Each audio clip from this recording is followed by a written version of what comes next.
$9.95. Butter cookies, $19.95 each. Buy 5, get 1 free. Gala apples, 10 for $20. Red seedless grapes, $19.95 per pound. Food Basket Marketplace, Season of Savings. Arima, Shagona, Chamflair, and Gulfview.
Assalamu alaikum. Welcome to Islam Chose Me, right here on IBN Channel 8, the Islamic Broadcast Network. You can also find us on Facebook and tegotv.com. I'm your host, Brother Ep13, the activist educator. And each week, we will share the powerful journeys of brothers and sisters who have embraced Islam.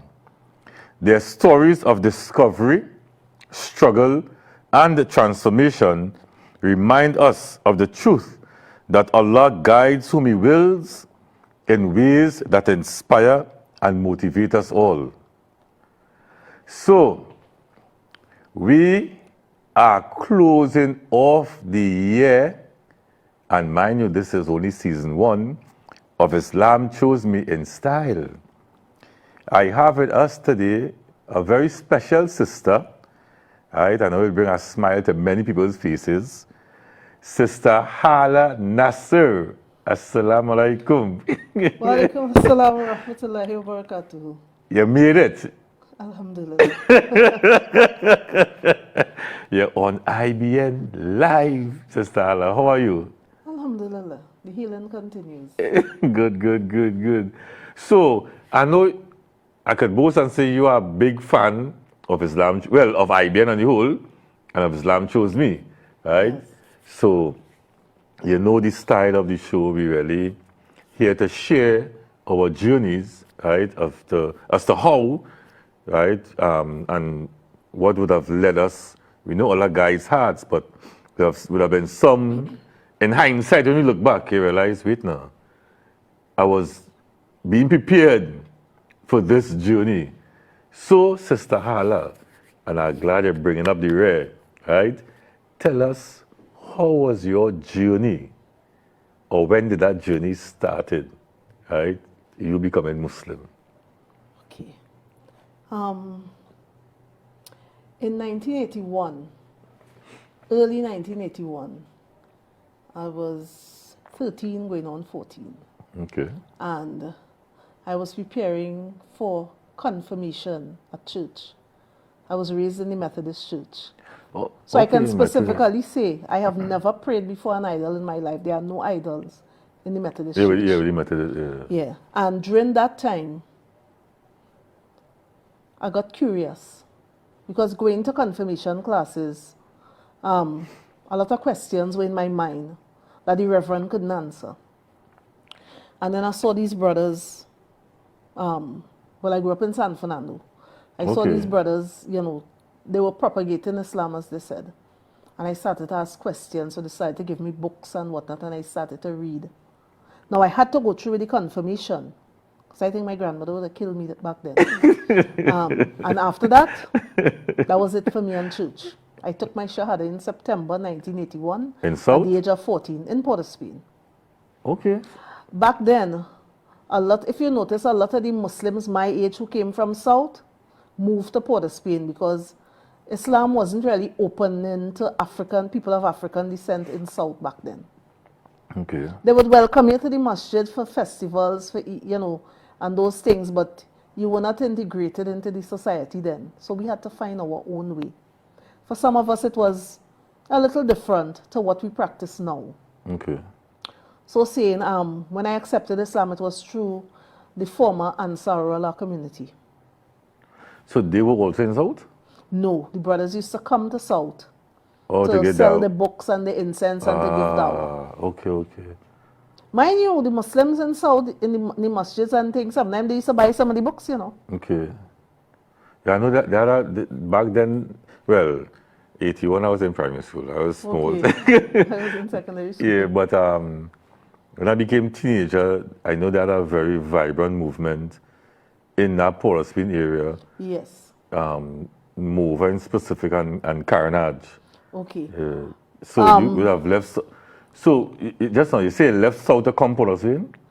Well, the brothers encouraged me to come to Juma and stuff, and my So you first move Juma. on Granny house? Not yet. Not yet. Later, a couple of months after, I had to go to Port of Spain for Juma, and at my first Juma, which was Friday, the 18th of September, 1981, after the Juma, I told them I want to take my Shahada one time. Where that Juma was held? That was 88 Nelson Street. They weren't in Movas yet. They were Nelson. 88 Nelson Street, Port of Spain, and then there was Point Cumana. 88 Nelson, that's now. Because I keep on hearing all this 88 Nelson Street, and I can't place it in my mind. Is it closer to Prince or closer to Duke? Closer to Duke Street.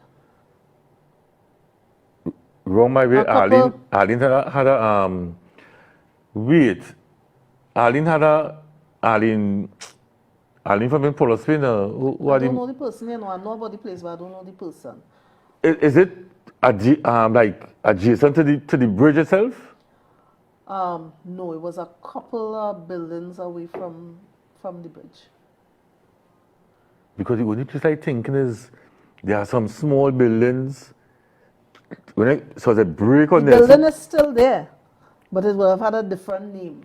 But just look for, anytime you go to Nelson Street, look for number 88, and you'll know that's where it was. So there they were. Yeah. Juma, everything was being held there. One thing was there. People used to live there. Yeah. No, I thought, listen, there's not the first time I hear 88 Nelson Street. I'm supposed to be in town soon again for the new year. Check it out. Yeah, for real. No, I have to.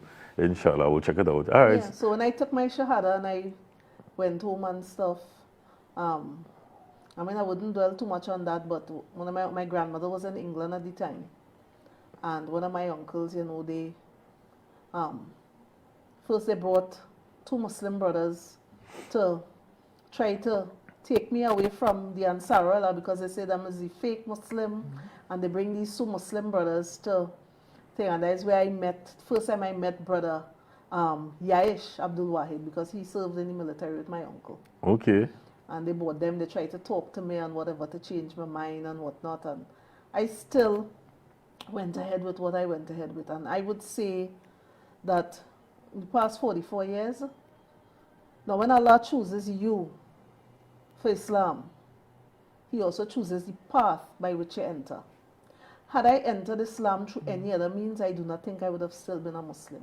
You see, that was my foundation, and what was impressed on me, what was, placed on me then, is what cemented me towards my deen. Okay, so, all right. Excuse, so, came to Juma, well, you got, and it's interesting, most people, when they hear they sharing that journey, it always starts with questioning, They always have questions. I had a lot of questions. Yeah, that couldn't be answered. No, those brothers used to answer those questions. No, not when they embraced Islam, but before. Yeah. In the previous disposition. Like how the Reverend couldn't answer. Yeah, that question. most people say they have questions that persons couldn't answer. Yeah. And that would have kind of guided them towards Islam, Yeah, where it they was my found the search. answers. Yeah, where they found a lot of the answers.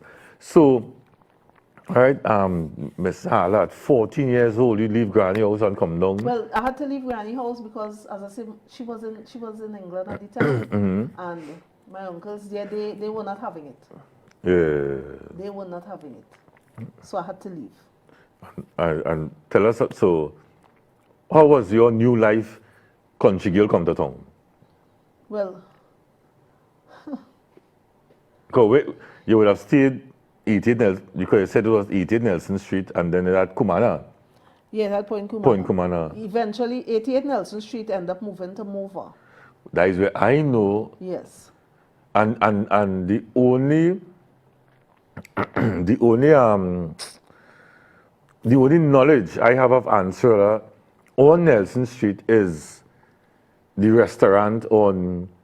What do you call it? Prince and Nelson. That came years after. But you see, that is what I know. Well, Yeah. while we were in Mova, we operated that restaurant there. Yeah, that is what I knew. I knew the restaurant. So I knew the restaurant. I knew Mova in Coconut Drive. I think Yes. Coconut Drive. And I heard of I never been to Point Coconut, but I heard about it.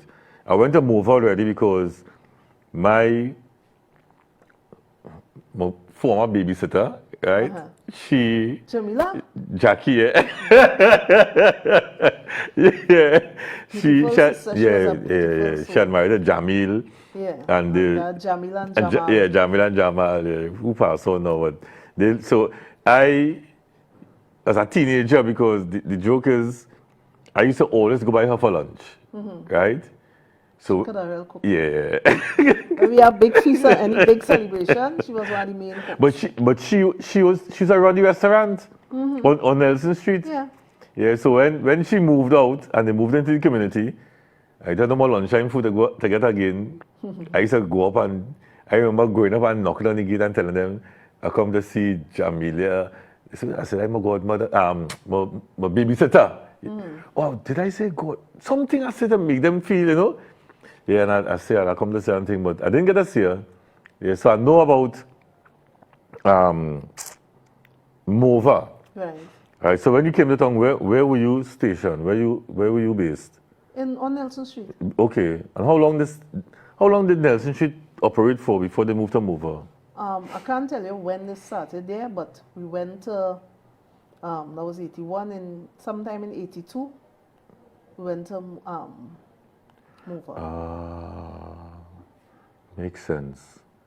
Because I would have 82 or 83? Between 82 and yeah, 83. I would have sat the then conventions in 83. Okay. And I think Jamil would have sort of come around probably around 85. Yeah, it could be 85, 86. Yeah, that is when I first would have met him now. All right. And then they move up to Mova. So tell us, because now one thing, Sister Haala and viewers, I could attest without being a part of the community of Ansar Allah. One thing I was impressed with that community about was the level of Arabic. Yes. Because when Jackie eventually came out, because I think the community had closed or something, so when she came out, came back home. There were changes. Yeah, when she came back home, Jamal and Jamil couldn't speak English. You know, they were I was speaking partly responsible for that. plain Arabic. You know, so tell us about that. And you tell us about that because the other aspect I'd like about the Ansar Allah was the business. Yes. Because I think, like the People's Mall, the drag mall in Port of Spain, half was Rasta, half was Muslim. You know, in your mind as a child, you're saying, boy, half is Rasta, half is Muslim. One third. You know, one third. And those who were Muslim, to me, they were Ansar Allah. Yeah, Because some of them lived in the community. Yeah, I remember plenty of them. Hashim, I remember. Hamza, I might know names, Hamza. but I know plenty of them brothers and sisters from the community. Used to run booth on that mall in Port of Spain. So tell us about that communal living in terms of that promotion and of Arabic family business. That was a very nice model, boy. Yeah. I can mainly speak about the Arabic part. Because you had a school there. Yeah, we had a school. Eventually, when there was a split over the years between Nelson Street and Point Kumana, they merged back in Mova. So when they merged back, they converted Point Kumana to the school. Ah, yes. Yeah, Haala. Right. Yeah. Actually, I was the second principal of the school. In Point Kumana? Yeah, Okay. I was only 22 then.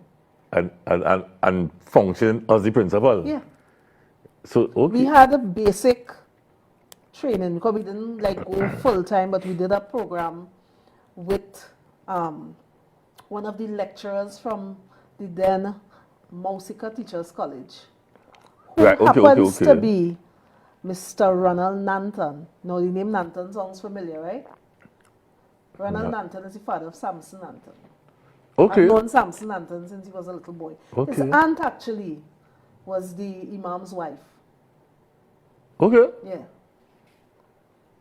So you all would have gotten that Yeah, he did formal, a program with us to training. prepare us for that training. So that, because we had to undergo that to register with the Ministry of Education. So the school was registered? Yeah, you still have to submit reports to the ministry and all of that. That I didn't know. Yeah. I knew there was a school, but I didn't know to that. Yeah. Again, I was young, but I didn't know to that level it was registered. Of course, there was a kindergarten too, which wasn't really registered. And the I didn't kindergarten, know they that. only used to speak Arabic. All that happened in Point Kumana? Yeah, the kindergarten remained in Mova. But when they started the primary school part, they had to go to Point Kumana and they learned English and Arabic. So, no, I never went to Point Kumana. How big that place was in Point Kumana? 'Cause I've never been down there. I only heard about it. It was like an apartment building, more or less. The size of the size of it would have been, let's say, 4 apartments. Not large apartments. Okay. But the school was there. The school was a major part of it, yeah. All right. Part And of it the school was downstairs and the rest of it was upstairs. was The residence. office was here. That's why I would say no. Nobody used to live there at that time. So the When the living school was there, everybody lived in Mova. Mova, all right, Who didn't all live in right. Mova didn't live in the community. But there were children who used to come whose parents didn't live in the community. to the school? Yeah. Non-Muslims? Yeah. No, Muslims, yes, there were a few non-Muslim Coming- children. Yeah. Yeah, because that was a kind of, because I know when, well, I say I can know, I've heard the model with Jamaat al-Muslimin, they also had non-Muslim students attending the school, you know, at that time, Yeah. probably still with the primary school on there.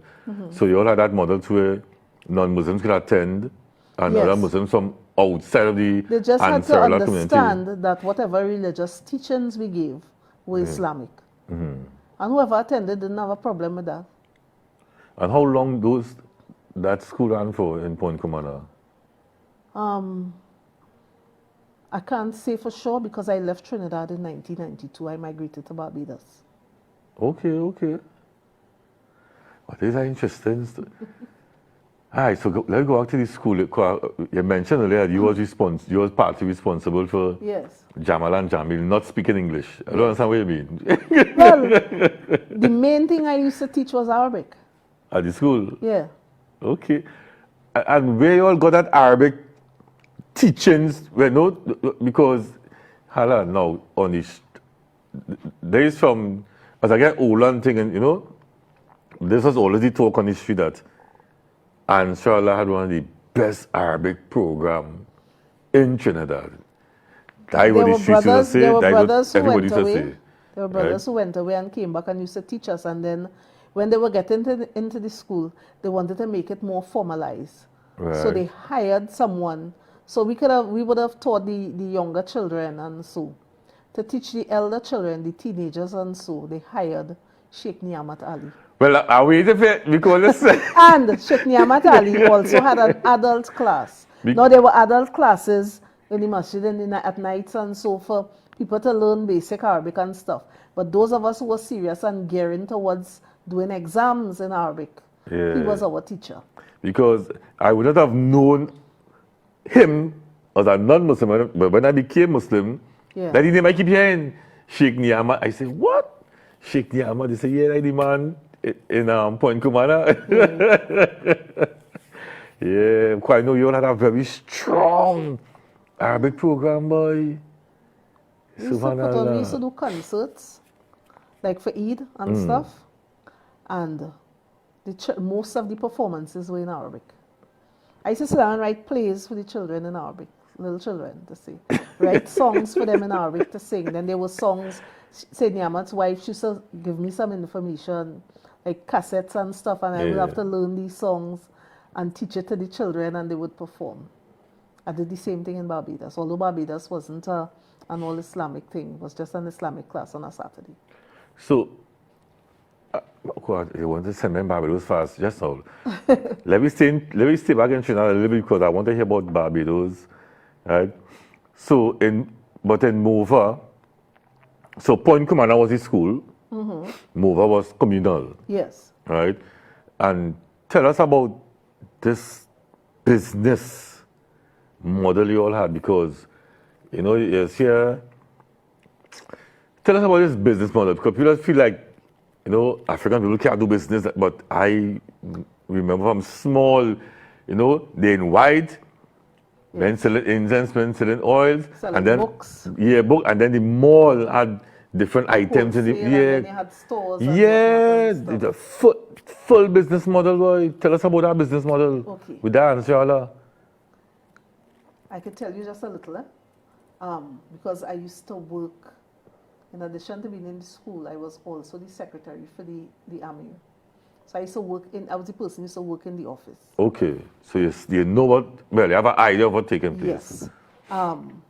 So the community would import products, the oils and the incense, and actually we used to make the incense. Right. I knew how to make incense because they taught us how to do it and stuff. That I would have, but that I would have known, because home I mean Belmont, a few persons from on the hill by us became Ansar Allah, and they would have shared with us some of their experiences and know the incense making was a big part of it. Yeah. Right? Because, well, Jerry passed on, but it was Jerry, his sister Bernadette, his younger brother Roger. I think there was another brother, elder brother, was also part of the community. Okay. And they had moved off the hill and moved into Moveno. All right. Yeah. But Jerry I might have known them by different names. Yeah, I can't remember Jerry. Well, everybody would have a Muslim name, but I can't remember Jerry's name. It was Jerry Bernadette, well, Jerry deceased, Bernadette, and Roger, we used to call him Raj, right?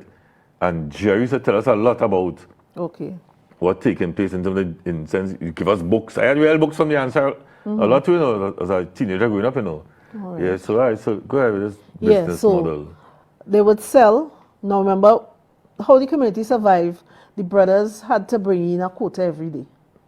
I heard that, right, yes. They had to bring in a quota. Now there were a few people who worked in the system. You had brother who was nurse, who used to work on the port, different things. Teachers. I think Jamil used to work military. Wassa. Wassa, yeah.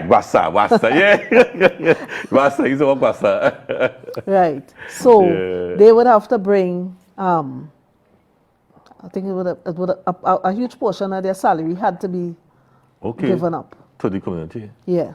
And like on weekends and the days they didn't work, they were required to go out and sell as well. Okay. Yeah. So you had to bring in that portion, and that is what took care of the running of the organization.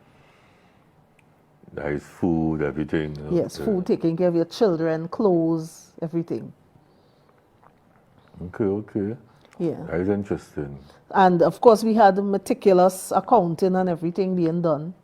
I wasn't the accountant, but I had to prepare the information for the accountant. Yeah, because they were working. Yeah. The brother used to come in and do the accounts, and he would go. He's now deceased as well, Brother Salihu. Okay. All right. So let's go to Barbados now. You say you left Trinidad in 1992. I can't remember the month or the date, but I can tell you what happened on that day. That was the day that the brothers from Jamaat al-Muslimin were released from prison. Oh, the same day? That same day. Okay. While they were coming out, I was leaving Trinidad. Okay. My son and I. Okay. Abu Kudus was 9 at the time, yeah. So you went to another Ansar Allah community in Barbados? Yeah, well, Ansar. There wasn't a community again. There used to be a Ansar community in Barbados. Because now when I ask you, was it only in Trinidad? So Trinidad, Barbados, where else? Trinidad, Barbados, St. Vincent. Where the Ansar Allah was? Yeah, in the Caribbean. Wow. I only knew Trinidad. So, okay, so when you went to Barbados, was just to migrate? Yeah, the people I were invited to were part of the community, but they had Okay. already had a split. They never left the communal living though. Okay. Everybody had their own house and they would get together, but there was a split because the doctrine itself was changing. Yeah. And that is when I started to question, just like how I questioned the church, Yeah. I questioned that because the leader of the Ansars, he had something he used to say all the time, and I took that to mind. He used to say, test every spirit, even mine. And when I found that his spirit was lacking, I said, no, this ain't for me. And that's how I integrated into mainstream Islam. All right, well, that is a nice segue for us to take a break. Okay. All right, we will come back, but I still want to hear about it because we're going back to Barbados. When we come back from the break, we're going back to Barbados, because we're still in Okay. Barbados. Then we'll come back to Trinidad. So viewers, this is a very interesting conversation. Is bringing up the rear, we have Sister Haala. You know, last Sunday in the year, last show for season You're making me 1. blush. And that's how I'm making she blush, yes. So viewers, we'll take a short break, pay some bills, get something to eat, get something to drink, and come back inshallah. Assalamu alaikum.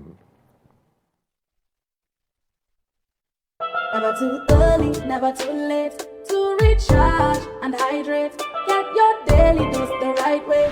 Grab an oasis, now why wait? Never too early, never too late to recharge and hydrate. Get your daily dose the right way. Grab an oasis, now why wait? The greatest, the safest oasis for sure. Oasis, it's purer than pure.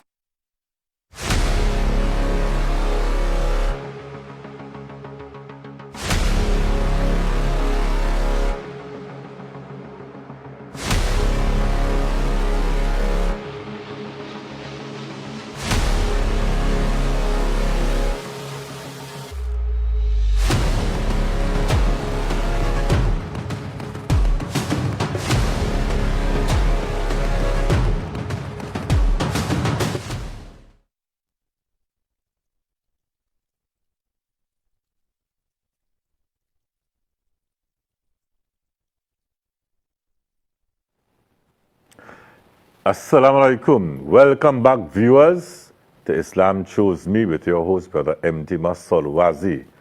And we are here with our final show for 2025.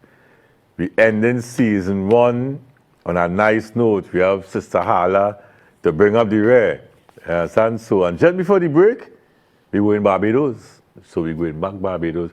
But Sister Haala, you talking about Barbados. You have family in Barbados? Why Yes, I do. Okay, who's your family in Barbados? My family, the Lashleys, one of whom was a former government minister, Hamilton Lashley. Okay. Not in the current government, from before. Also related to another politician. I don't know if he's passed by now. His name was Henry Ford. Okay. Yeah. So, Mind you, I have relatives who are in politics in other islands, like in St. Vincent. okay. Yeah, I saw you crying on Facebook. Oh! Mr. Sinclair or Jimmy Prince was my cousin. He was a minister of the former government. In St. Okay. Vincent. He was Minister of Health. Okay. Because my grandmother she died. It's from Barbados. Millington, that is the surname Millington. My grandmother who raised me was Bajan. Actually, I consider myself, I am second generation Trinidadian. My parents were born in Trinidad, but their parents weren't. Okay. So it's Barbados, St. Vincent, Montserrat, and my mother's grandmother was her father's mother was a Carib. You know, I I also changed my roots to a place that was once called Yoruba land, which is now part of Nigeria. My grandfather's parents came from there, but they settled in Montserrat. Okay. Yeah. Yeah, because since I was small, I was thinking, no, I know Granny was from Barbados, but I don't know why I always used to think that grandfather was from St. Vincent. I don't know why, I had to verify that was actually You probably true. related for all you know. Well, I say Yoruba in Yoruba land, in, yeah. because there was a Yoruba. I'm not sure if you know there's a Yoruba village in Belmont, Okay. right? And the relation to that village with my grandmother is through her brother. I just can't remember his name now, but he was married to a woman who related to that. That is Salim family too. Okay. Doc? Yeah, Empress. She alive still, I think she's in Canada. Edwin. Okay. Edwin was my grandmother's brother. He had married to Empress, and Empress family were like the custodians of that village in Belmont Valley Road, in Belmont there, a Yoruba village. Yes, it's interesting. But when I trace back, everybody related to that. And then as you, I don't know if you remember, but I'm not only a citizen of Trinidad, I'm also a Ghanaian citizen. Well, oh God, you had to show up. Well, So Barbados. So you say you went to, it was not an Ansar community, they were coming out of it. right? Because at the time there was Yeah. so And then I went to so I joined, they used to go to the Islamic Teaching Center of Barbados. And the Imam of the Islamic Teaching Center of Barbados was Brother Suleiman Bulbulia. He was the Imam. That's where I met Suleiman Bulbulia. He was the Imam of the masjid that I became a member. in the 90s. Yeah, Okay. that's before he came to Trinidad. Yeah, but quite well. I only know him when he came to Trinidad. Right. For the supermarket families. That's my connection to families. Okay. This is interesting. Yeah, I didn't know Sulaiman was a imam. yeah. Wow.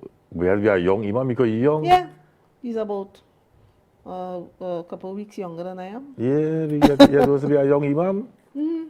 Okay, so from Trinidad, you end up in his community Yes. in Barbados. Yes. Okay, and how was that experience over there? It was nice because from the time there was the Imam and there was the Amir. Right. And when the Amir and sisters and so found out that I knew a bit of Arabic, they let me speak to him, and he started to ask me certain questions, and he even asked me certain things in Arabic and so, and he said yes, she could go ahead and teach the children. Oh, she was teaching in Barbados? Yes. Well, I used to, well, it wasn't a full school, it was madrasa on a Saturday. What? And what happened then, it was lucrative for me in a small way. Yeah. If your children come to classes on a Saturday, that is free of charge. Okay. I said eventually they needed somebody to teach the brothers. Brother Suleiman didn't have the time, so he asked me to teach the brothers. I said teach the brothers on a Thursday. That was free of charge. However, if you wanted extra lessons for yourself, your family, your children, Yeah. There are costs. yeah, because I had to come to your home. Okay. Yeah. You were like a roving teacher, Arabic teacher? Yeah, so they find Saturday was the free class. Right. When school closed for August vacation, we'd have a little camp for a couple of weeks. And all of that was free of charge. I come to your home on a Sunday. I used to do 2 classes on a Sunday, one in the morning, and then I used to go to another part of Barbados to do classes with some other people. Okay. Yeah. So then, Brother Sabir Nakura? Yes. Yeah, well, I would have met him, because I is Brother Chrissy's partner, you know. Uh-huh. What? Because it's through Brother Chris, I would have met him. Brother Chris, he told me about him. And I have met him about probably back in 2022 or something. So Or he came here or something? no, well, we started to communicate on the phone. A real nice brother again. A real But nice. he was, okay, you wouldn't have been part of this program with Akinola and that they had online. Because he spoke on that program. Right, yes, yeah. Because he did something for us with emancipation through Islam. He did that piece on... Yeah, I saw it. Yeah, on Samba Macumba. Yeah. Yeah. He's well known as a Islamic historian in Barbados, yeah. And he respected. You know, he is respected for his knowledge and his work. Yes. He did a lot of work, yeah. Yes. Wow, sister. Well, good thing I have you here. I never knew you live in Barbados. In Barbados for about 5 years. Okay. So, and that was when, so it was in Barbados then, you would have reverted to what they call mainstream Islam or? Yes. Okay. So your uncles would be proud now then. What did they say when they found out that? That I was in Barbados? No, that you come over. He never said anything. He never said anything to me about it. Okay. Now, what happens with my family over the years, of course, it was a complete no-no for everybody when I first accepted Islam. Yeah, most over the people, years, some of them have accepted me and some tolerate me. Hey, and I think that is across the, you see that tolerate? Yeah. I think that is across the board. Yeah. It's really true. Some will accept. You have something and where there's some a will, funeral or something, some will that tolerate. same uncle, he would, how you going, this, that, whatever. Yeah. And when, there's a repast and I would ask Yeah. about the meat. He said, let me find out about this meat. He said, because this is the same uncle who put me out and all that. Yeah. He said, I just only eat halal meat now, you know. Yeah, because they will know the health benefits of it too. Yeah, you know. That is okay. So, and so you left Trinidad in Barbados. Well, you left Trinidad teaching in Ansar Allah. Yeah. Gone Barbados, have your partner Sulaiman teaching. Yeah. And then, when did you come back to Trinidad? And because when I know you, I would have known you at the IRS. I first came to Trinidad in '94 for a couple of weeks, was to do some stuff, and then I had to go back. And then I moved back to Trinidad in 1996. I had to make that decision for my son's future. Okay. Now, he already came back to Trinidad before me, but to prepare him for secondary school and certain other things, I had to move back to Trinidad. Okay. And when I came back, Brother Suleiman told me, say, once you settle yourself, you'll get your job here. Now, the thing about them, if there's one thing about them, they're very fair. Not because I know you, you could just get any job. You have to go through the same interview process. At the end of the day, they will tell the thing, we need to hire this person. Tell the HR. However, you are going to decide where you're going to put them. No, you make him a smart. Go ahead. So, when I went for my interview, at that time... At families? Yeah, at that time, because when I accepted Islam and I had to leave home, I didn't get to finish secondary school then. I was in Form 4. So although I had the brain and the intellect, I didn't get to do certification. Okay. Back then. So when I started working at the supermarket, that's when I started to continue my studies and so. When I went for the interview, interestingly enough, the lady say, so what kind of job you want? No, I know into myself, watching all the people in the office. I don't know what, so hear me. Ma'am, I don't know what job you think, because I did do some O-levels when I was in the Ansar community, you know. Okay. But not a full slate. Yeah, full certificate, as you call it, yeah. So I said, whatever job you think I'm suitable for, you give me that. I said, ma'am, if you think that the only job I'm suitable for is to be a toilet cleaner, I'll be the best damn toilet cleaner you ever had. Is it like that? Yeah. And I'm in my mind, oh Allah, please don't let me be a toilet cleaner. That's Mrs. Sharon Mohammed, and we're still in communication up to today.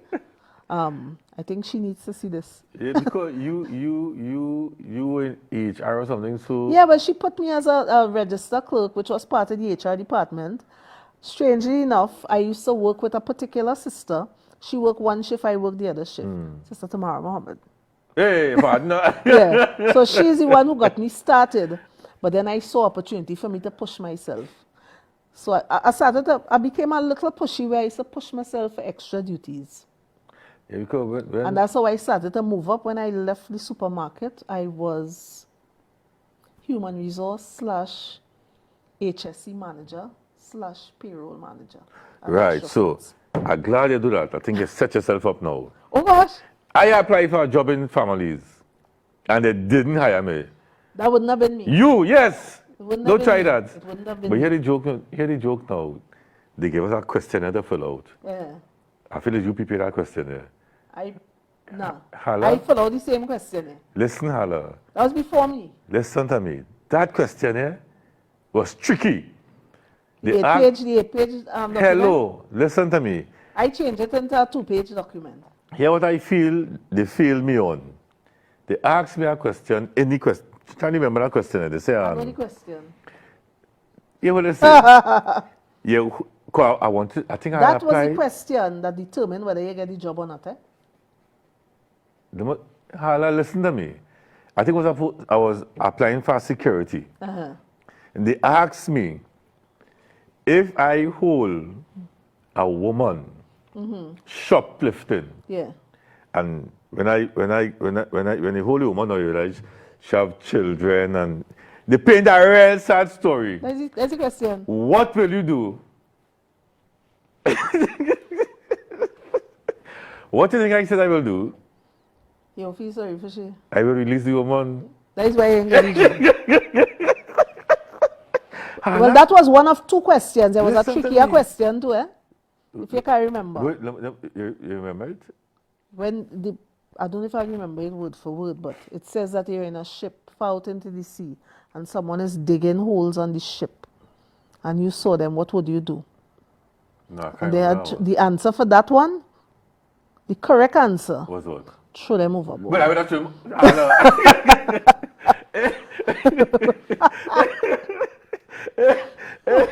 If my employment was based on that question, Yeah. I'd have been hired. Because I tossed that person overboard. Yeah. But that Now, question with the it woman. depends on how you answer the first one. Now, even if you answer this one with the throw overboard incorrectly, well, any of those 2 questions Nah, but would have determined whether you get the job or not. Eh? nah, I didn't like that. Carla, I didn't like that That question. was no. psychological questions. I know. That one I didn't like it. Because I say, no God, the woman poor, she had children. What you have to remember, families was more or less an Islamic supermarket. And it was based on principles. Remember, when Rasulullah sallallahu alaihi wasallam was asked about stealing and what is the smallest offense that you could get your hand cut off for, he said stealing an egg. Why would you steal an egg? The boiler to fry it. To eat, because you're starving, you're real After hungry. this one, I ate 2 boiled eggs. You understand? So if it is, yet you so hungry and you thief an egg and you could get your hand cut off, Yeah, that's but the basis on what that question. yeah, but we know you wasn't gonna cut off nobody's hand in family supermarket, right? But I was saying, because listen, I thought about the question real hard. Eh? I said, boy, lock up that woman, boy. You understand?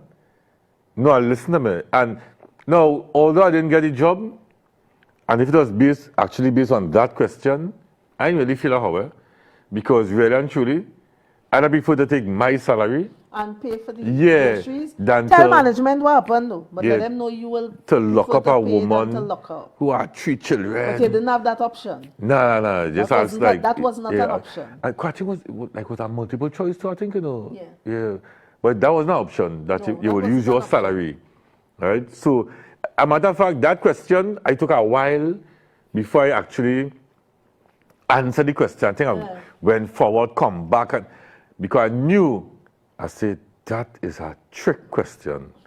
You understand? And again, to a based in it on, but we're Muslims, we just get charity, we care about people, you know. But I knew it was a trick question because really and truly, if 100 poor people come through that grocery, business bus? your business bus, right? But I really, for me, At that time, for my conscience, you were not on that level. I at that saying, period in time. I letting a woman go. You understand? Which Go is with why your groceries. I guess maybe that is why, because remember families left in 99 and there was extra foods. Yeah. And I think maybe because of that particular way of thinking that I had, you know, I had a nickname in extra foods. Look out. Yeah, Dragon Lady. because after families, when families left, you stayed on that Yeah, I extra was one of the foods. people that they kept on. And Yeah, I that's know, how I remember, moved. yeah. That's how I moved up through the organization and eventually became HR manager and stuff. I went to university. Well, I surprised you saying that you didn't have you didn't write CXC at the time. because I know No, you have no. your Yeah, I have my your degree in stuff health and like that. safety, Yeah. yes. Subhanallah. I really boy. You know, so you really these are nice way to really bring up the word because you share with us a full life, you know, and it's really good to know that. Or they say, you said that the Allah didn't just choose us; He chose that path that will bring us to Islam, you know, and those experiences you would have had. Because look at that, Hala. I know in this discussion here, those experiences you would have had at Ansar Allah with the Arabic, that helped you in Barbados. Yeah. But the business helping families and extra Families, food. extra foods, and also to have my own business. I'm also the owner of a business which is not in operation right now. Yeah. Bedroom to boardroom. I remember, yes, yeah. yes. Yeah. All those things are on hold since I had my accident in 2022. I'm still not fit to work, as the doctors say. Yeah, and look at that. That is interesting because that business, because when I knew you at families, I always knew you in the office. Yeah. You know, I used to come and check you in the office. You know, you come to Sister Haala, you go up in the office upstairs. I remember that. Wow. And your cousin used to work families at the time as well. When I was there, Ruben Millington. Yeah, because That's how I know Ruben. Yeah, I saw know him. Yeah, it's true. And it's he who told me about you, you know. He say, you know him, Tima. Yeah, now he's always speaking. I love you too. Yeah. yeah, it's true. Yeah, that is where you have known him. And after, because how long families had stayed in Trinidad? I don't think they stayed. They opened in May 1996 and closed in November, the 19th of November, 1999. Only 3 years? Yeah. But About you 3.5 years. They were like a staple, you know. And they still have a few original staff members who were there before me who still work there. Yeah, because it went over the extra foods. Yeah. You have Abid and Farouk Nabi. You have the late Inshan Ishmael's brother Ashmin. Yeah, it's true. And one or two other people, yeah. Yeah, and I remember the Nabis and yeah. Picture them in my mind right now too. Yeah. Wow, Sister Haala, that nice. And with extra foods, how long you stayed there before you moved on from them? Well, so from 99. Now, those of us who were there from families, our service continued. Right. So I was in Grand Bazaar for 21 years. Wow. I left in 2017. In the management position? Yeah, as I said, HR, HSC manager, and I was also in charge of payroll. I used to pay. I was in charge of making sure the janitor got paid, and I was also in charge of making sure the boss got paid. Yeah. Again. If I didn't do my job on time, the boss would have been the first one to call. Again. Haala, where me pay? you was the secretary for the imam in Ansar Allah? Yeah. All those of preparation for this down there. Yeah. And you know, we will never see it on No. yeah. It's when it happened and you look back and say, wait now boy, I was being prepared. The head of the Ansar community That is interesting, boy. in America sent for me, you know. Okay. And the Amir here disrespected him. He said, no, we are not sending her. You're not getting her.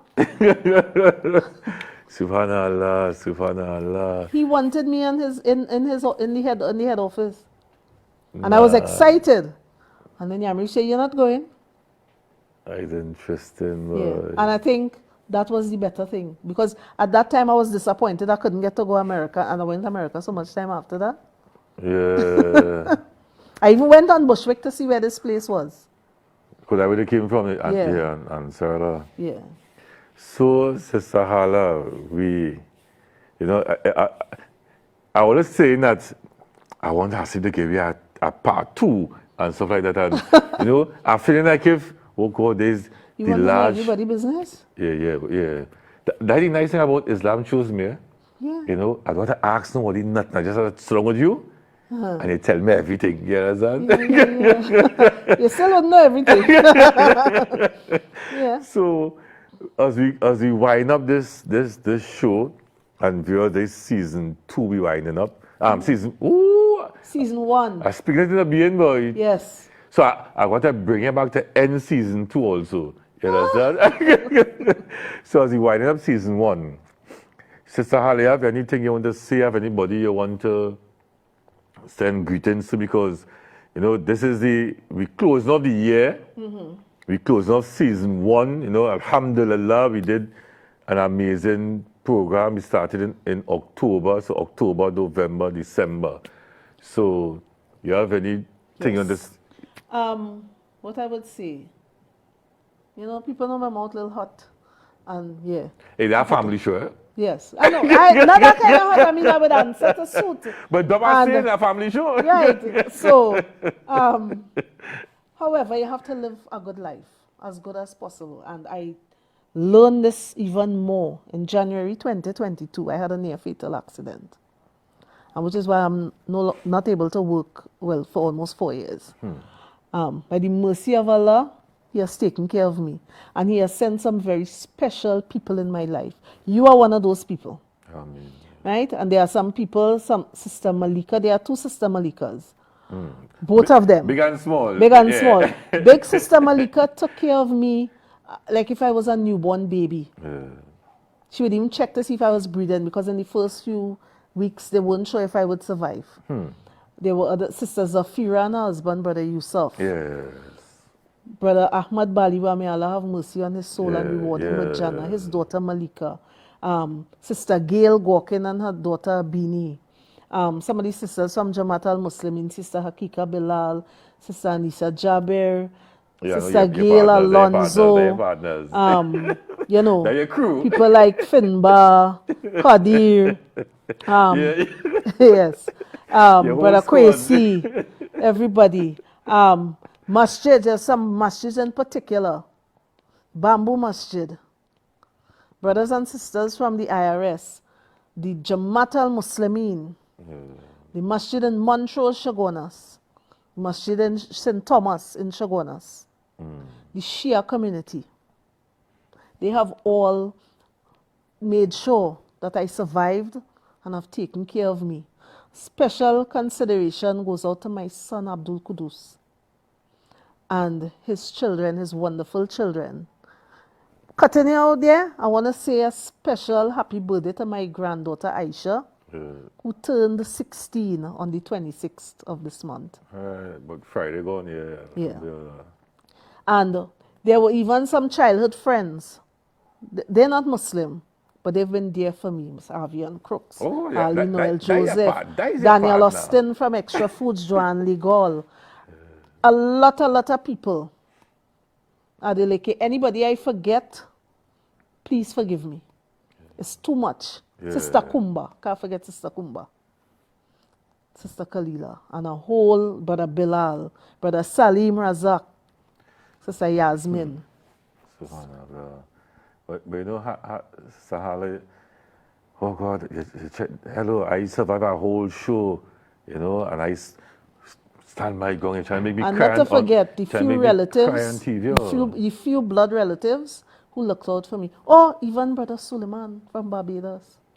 Because and Brother Mirza. You don't believe, you call every name you call in terms of Muslims, and some non like Avian Crooks. Almost every name you call, I realize I know them also. And you know, that make you realize how close knit, you know, especially the Muslim community, you know, can be, especially our family. I'm not saying family of humanity, because I know Avian Crooks. I didn't realize Avian was your real partner.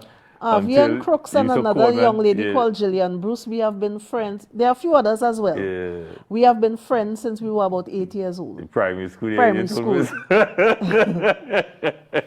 And they have, after all these years, they would have looked after me in certain ways, financially, morally. You know, Gillian would bake and bring goodies for me and stuff, you know. Yes. Subhanallah. I am grateful. And I remember my aunt telling me, she said, you know why everybody's looking after you now? It's because of how you treated people. And she said, I'm telling you, when you get better, you have to do more than you did before. Inshallah. And even as far as faith is concerned, I always thought I had a lot of iman. And it wasn't until that accident that I realized I didn't have as much iman that I thought I had. It has increased now. Because sometimes I get up in the morning and I'm wondering, how am I going to pay this bill? How am I going to pay this rent? How am I going to do that? And Allah has put things in place for me. Now, mind you, I am eager to go back out because I like to make my own dollar. But everybody know you're on the move. On the move, because I used to work and had my business, you know. Doing flea market organizing. Yeah. Everybody know. And people still call me about flea markets, you know. I said, but I have no fleas. Everybody know Haala the move. Yes. Alhamdulillah, well, Sister Haala, it was a good choice to have you to close off season 1. And, you know, I'm going back to I just like to call names, but, you know, when I started to call names, I said, oh, God, I don't know if I didn't forget anybody, but I listen to the names they're calling, I saying, you know, I know these people too. So I could attest to what you're saying now in terms of the names they're calling. And, you know, that is, you know, may Allah really bless all of us, bless everyone. There have been so many more, but I can't remember. Because that is and then there are some people who would have helped that I don't even know who they know because they didn't want anybody to know. You know, so Alhamdulillah. Don't forget she. It was interesting, subhanAllah, and I really hope that everybody watching the show today could understand the importance of the family of humanity. Yes. You know, the family of humanity, and let us really, you know, they're not about resolutions for 2026 and them kind of thing. I don't believe it. But you know, we changing the Gregorian calendar. We going into 2026. Right. You know, let us really try to go in with a renewed thinking. You know, we can't be operating as if we don't care about each other or care about ourselves, because we need one another, right? And this is just evidence of that. So Extra Food's motto, that was coined by Vinger Naipaul. Service to humanity is service to God. Yeah, but it's clear. It's clear. So Alhamdulillah. Alhamdulillah. What a moving. What a moving and insightful conversation. I want to thank our special guest, Sister Haala Nassir, for sharing her story with us today. May Allah continue to strengthen our path, right? Strengthen our faith and guide us on the straight path. If you have been touched by this show, what you have heard, and I know, hello, from October to now, you have been touched by every show. Remember that guidance is a mercy from Allah. Seek knowledge, ask questions, and reflect on the beauty of Islam. If you want to share your story, contact me, Brother Mtima, at 479-4510. And if you want to sponsor Islam Choose Me, and I want to give a shout out to all the sponsors that came on board, not just for Islam Choose Me, but for other programs on IBN, because we have been seeing new sponsors coming on board, old sponsors coming back, alhamdulillah, right? But for those who have not made that pledge to come on board as yet, guess what? You still have time. Contact Brother Hasib Majid at 795-5900. Call Brother Hasib and say, Brother Hasib, I want to sponsor a show on IBN. Right? Join us again next Sunday in the new year for another episode in season 2 of Islam Chose Me. And remember, you could see a rerun of this show on Saturday at 6 p.m. inshallah. Remember, this is Islam Chose Me, because every path to Islam is a story worth sharing. Wa alaikum assalam wa rahmatullahi wa barakatuhu.